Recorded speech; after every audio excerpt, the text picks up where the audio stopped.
Hello and welcome to CNBC-TV18. I'm Shereen Bhan. Every year, cancer kills at least 10 lakh Indians. This year, India could record at least 20 lakh cancer incidences.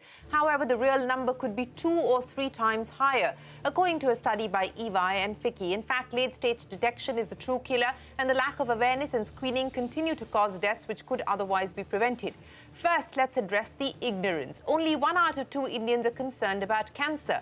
It's no surprise that nearly 30% of adults continue to consume tobacco, which causes 1 of 3 cancers in India. Obesity and alcohol consumption are the other major causes of cancer. Now, India only screens 5% of its population for cancers, which is negligible when compared with its global peers. When developed countries have 3 PET-CT scanners per million people, India does not have even 1. In cancer care, India does poorly, with only 2% of the population having access to palliative care compared to 14% globally. Now, what's worse, most of these comprehensive cancer centers are located in metro cities. Our healthcare system needs twice the number of oncologists that it currently has, and the same goes for radiotherapy centers. As we tackle the issue of ignorance and early detection, we also need to make curing cancer affordable. It's nearly 3 times the cost of treatment for other diseases. At present, cancer-related hospitalization is out of reach for 80% of India's population. Economically speaking, the potential productive life lost to cancer could result in a GDP loss of nearly 40 billion annually by the end of this decade. To discuss how India can address the rise in cancer cases, I'm joined by Raj Gore, the chair of FICCI's Task Force on Cancer Care. He's also the CEO of Healthcare Global Enterprises. Also on the show, Gautam Khanna, chair of FICCI's Health Services Committee. He's also the CEO of the Hinduja Hospital. And Srimayee Chakraborty, Healthcare Services Partner at EY India. Thanks very much, Gautam, Raj and Srimayee, for joining us here on this important issue that we take up on ION India. Srimayee, let me start by asking you, the numbers don't paint a picture that we should feel any reason for optimism or hope at this point in time. In fact, the reported numbers perhaps, don't give us the real scale and scope of the problem that we are trying to address. And I would imagine that the pandemic has only worsened things. Srimayee, explain to us how bad the situation currently is in the country when we talk about cancer. So as you are aware, and you have highlighted that, Shereen, is that the cancer disease burden is expanding in the country, and the cumulative risk of developing cancer of any organ is 1 in 6 to 1 in 12 among the urban population of the country. The cancer disease burden is estimated to be 19 to 20 lakhs, and the real incidence could be 1.5 to 3 times higher because of the lack of reporting which is happening in the country. And what we are also seeing is a very severe late-stage detection, which is due to the poor penetration of screening programs, as well as the lack of awareness. Now, while these are the issues from the demand side, if we have to characterize the supply side of the situation, there is lack of penetration of comprehensive and affordable cancer care in the country. And we have only about 30% of the districts in the country having an access to a single comprehensive cancer center. And about 60% of our radiation equipments are located in urban areas, whereas our rural population is concentrated in the rest of the country. Now, as a result of all of this, what we are not being able to do as a country is to provide the right treatment at the right time to the last mile of the population. And it's manifesting in the form of poor outcomes. And we do see that the mortality to incidence ratio in the country is perhaps the highest across all diseases. And that is in comparison with other nations like the US, the UK, and the China. Yeah, so that is the problem that we are currently faced with. But let's address the supply side challenge that you spoke of, Srimayee, and let me get Raj and Gautam to comment on that. Raj, let me start by talking to you about that issue. Srimayee gave out a whole host of numbers that give us the telling story in terms of the access deficit at this point in time. Now, what can be done to bridge that deficit, both by the government as well as the private sector? How do you make cancer care more accessible, more affordable in this country? Because for 80% of the population, it is clearly out of reach today. Yeah, so thank you, Shereen, for that question.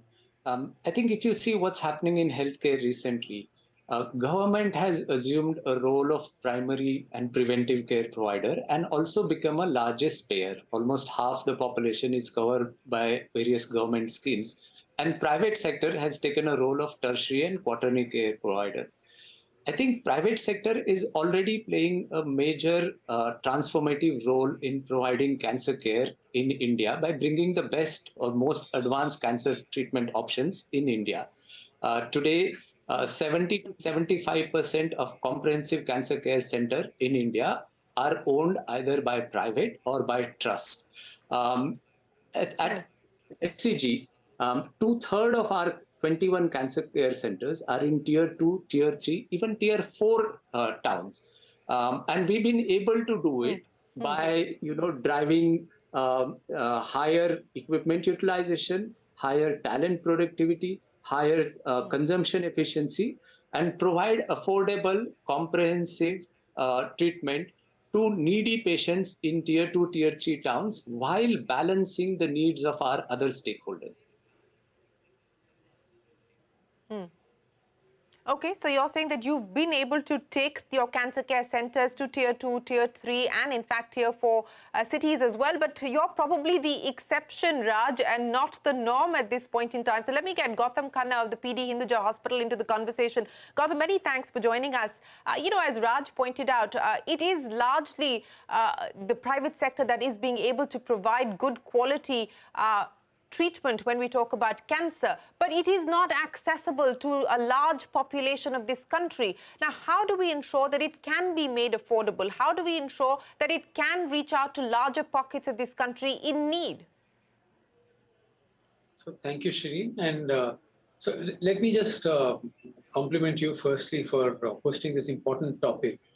And like Raj mentioned, so there is an issue of access to the rest of the population, and private players are doing whatever they can. There is a lot of important role which the government can play in this. And if you will permit me, I think one of the most important things, if we categorize the government's suggestions to be implemented, should be in notification, prevention, and then detection. So for example, now if cancer has become a notifiable disease, and if it is a notifiable disease and there will be a national cancer registry for this, this will help us to know, they have the information about the incidence and the type of cancers which affect the Indians, which help in real-time data collection, counseling, treatment guidelines, and also will help supportive care. And if you look at the prevention side, where I think one of the main things is, firstly, you know that vaccination really helps in prevention in many cases. And we have seen that HPV vaccination for all girls, if it's mandatory, can really reduce the risk of cervical cancer. So we need to encourage such R&D of such vaccines. The other issue which you rightly pointed out is 1/3 of the cases are due to tobacco. Now, if that is the issue, what we need is enforcement of anti-tobacco, anti-gutka legislation, banning the surrogate advertisements, and disincentivizing tobacco consumption. So prevention and notification helps. And then the last thing I would say is the massive screening. We know that the private sector cannot meet the challenge of governments of India's cancer burden. But if we have massive screening drives and also teach self-screening to the population of the country, a lot of it, and maybe ASHA workers can get involved, we catch it at the early level. Associated with this, if we do more training of people, we will be able to address and prevent a large case of cancers in the country. So unless we prevent and detect in time and do screening, it will be very difficult for us to manage the cancer burden in the country. Over to you, Sri. Thank you. Yes, the cancer burden is an enormous burden that the country is dealing with, and it doesn't get spoken about, but there is a huge socio-economic impact on account of this massive burden that the country is faced with. It impacts families, it impacts individuals. But Srimayee, let me come back again to address the supply side issue and the supply side challenge that we were talking about. And, again, as I point out, Raj is giving us examples of what they're being able to do at HCG. Gautam is giving us examples of what they've been able to do at Hinduja. But we're talking about scale and the need to be able to provide accessible, affordable care care at scale. And there is only so much that the private sector can do. So what are the interventions at this point in time that you believe are necessary? Are there any global examples that we can look at where things have worked that can be perhaps playbooks for India to follow as well? Right. So, Shereen, while India is definitely unique with respect to its own set of challenges, the geographic expanse, the kind of resource availability which we have in the country. However, if we look at some specific measures which can clearly be taken even before we get to global learnings, is that if we look at a lot of our medical and government colleges, both private as well as government medical colleges which are there in the country, a lot of them still today don't mandate oncology as a part of their program. So if all of them were to actually take up oncology as a part of their program and start providing that care to patients, then possibly we could double up on the availability of treatment options to more and more population of the country. At the same time, if they would also take up investments on radiation, I think that would create a significant amount of demand, which would attract more investment by medical technology companies to set up maybe production as well as assembly lines in the country.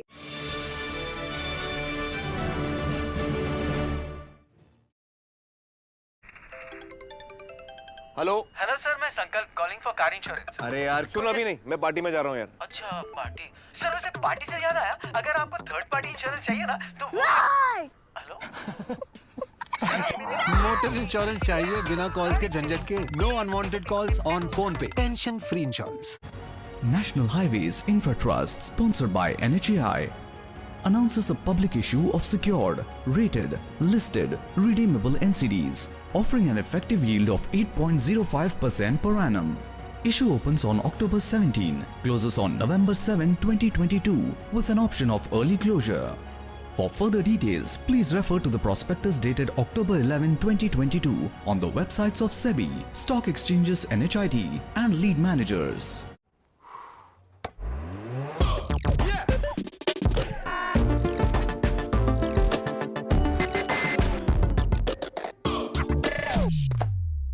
Looking sharp. Always.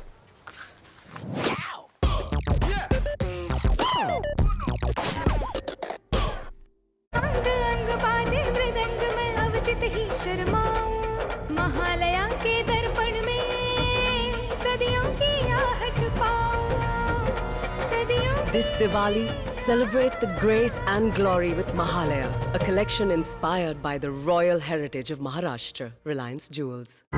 Let me introduce me. Just be you. I'm gonna Lenovo Yoga. do what I do. How about listening to global market maestros before crafting your investment strategy? How about getting deep insights into their businesses from top Indian honchos before putting your money on the line? How about making every trading day profitable with strategies from the market masters, macro pundits and chart wizards? Only one show gives you a head start to your trading day. Get ready to profit. Get ready for business with Bajar at these times on CNBC-TV18 and CNBC-TV18.com. This is the news you need to know now. News with real-time influence. From new space policies to the global energy crisis. From COVID-19 to India's stance at the WTO.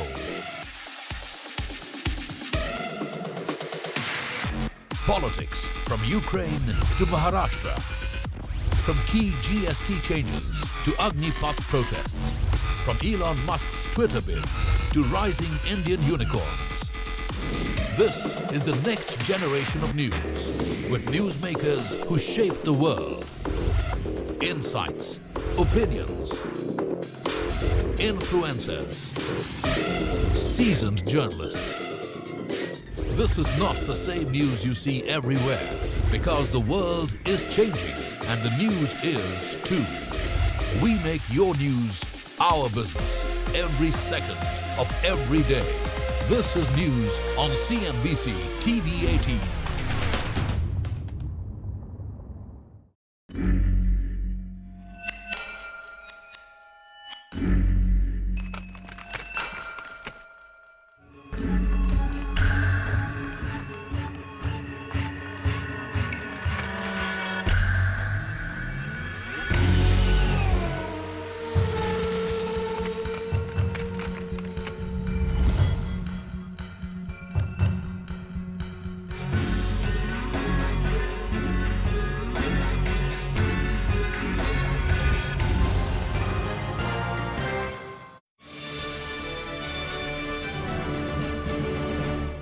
Raj and Gautam, I want to address that second issue with you. And Raj, let me, take that forward with you. We've seen a bunch of measures already being taken by the government to try and ensure that medical devices are produced in India.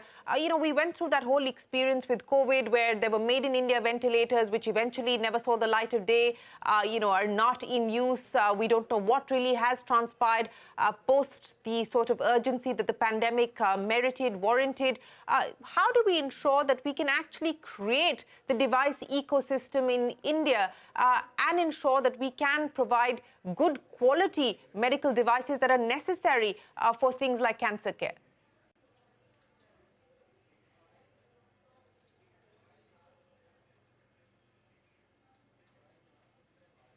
Raj?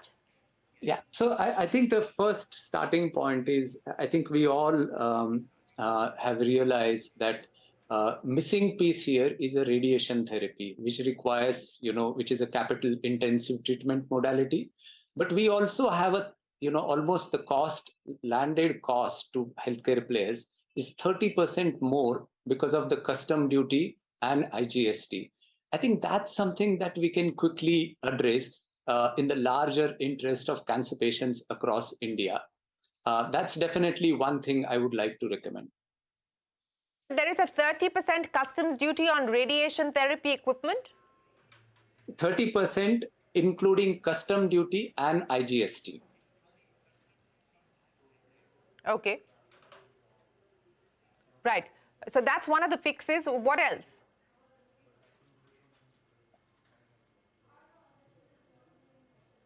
I think yes, Raj. Well, yeah. I think we need to look at. I think the issue here is actually the last mile, right?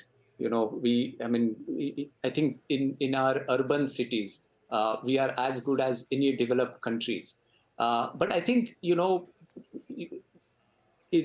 I think we just got a booster shot in our arm during COVID pandemic.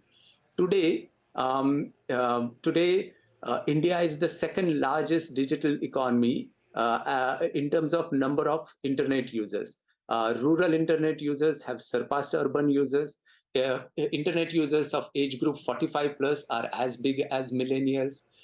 So the last 1 mile today can be covered with one click, one link, one app, one call. I think the digitization of cancer care coordination and communication is becoming a reality. There is a very vibrant health tech ecosystem which is partnering with healthcare players to cross these geographical barriers, whether it's virtual consultations, second opinions, virtual tumor boards, mixed reality, is enabling us to take the expertise to areas where there was none, in terms of AI, artificial intelligence, machine learning, data analytics, digital tools are democratizing detection and treatment like never before.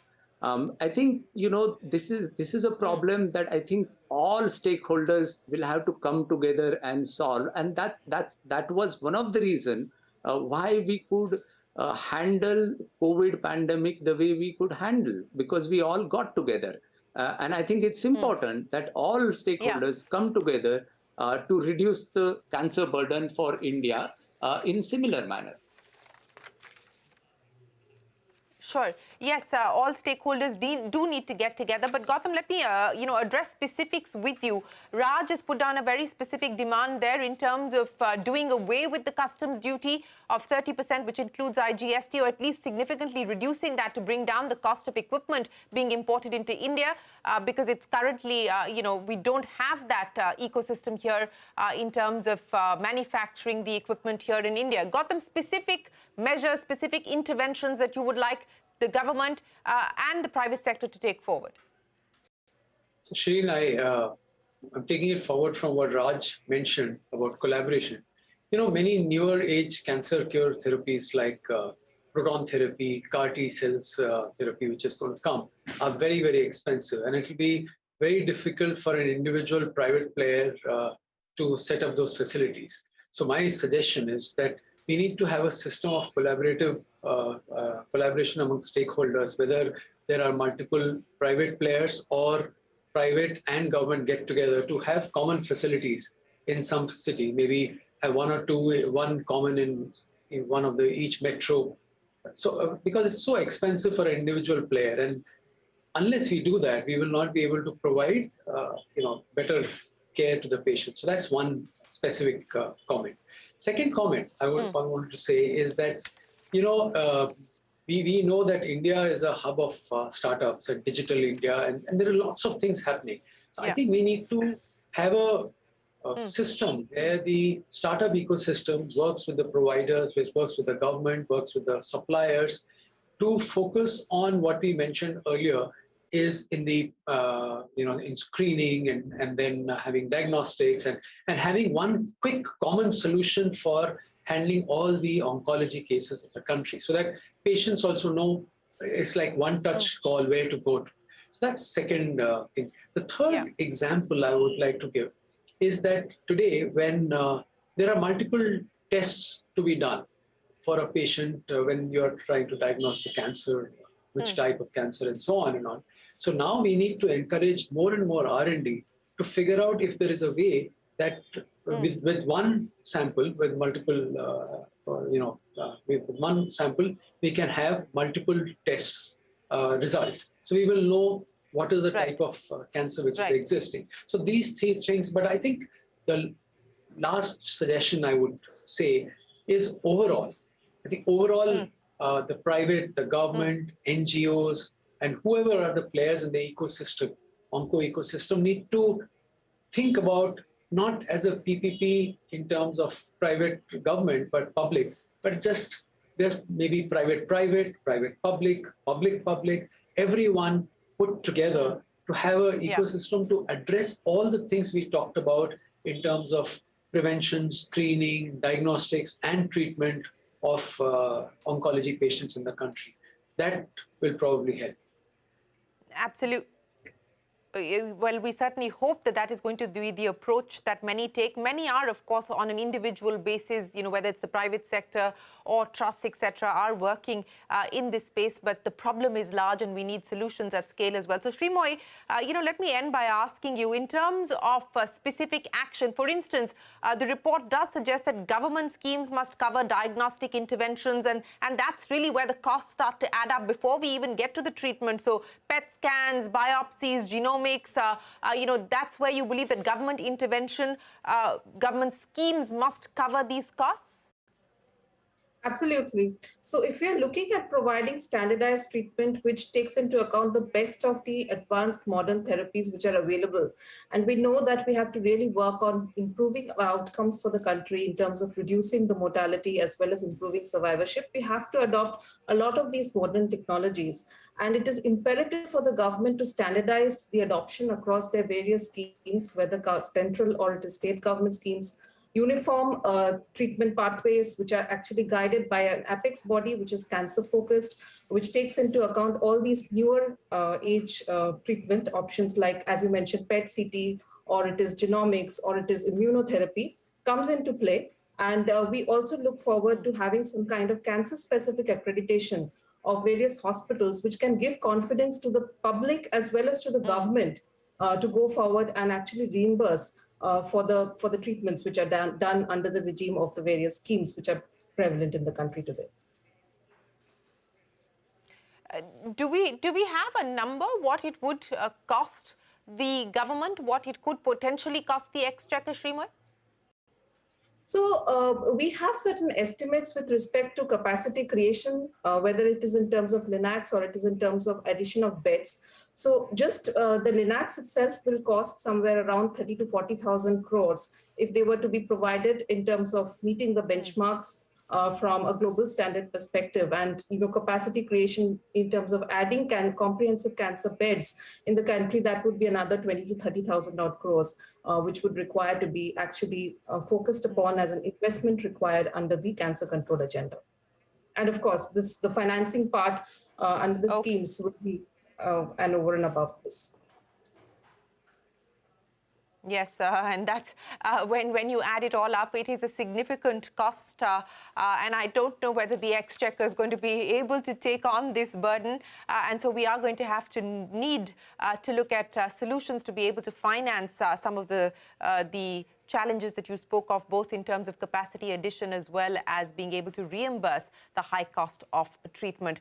Srimayee, Gautam, Raj, many thanks for joining us here to address a very important issue, an issue that doesn't get enough attention, certainly doesn't get any airtime or enough airtime, but we hope that we've got the conversation started here, and we look forward to interventions from all stakeholders. Many thanks for joining us here on this special edition of Eye on India. We'll take a break. There's a lot more coming up. Don't go anywhere. We're back in a minute with more.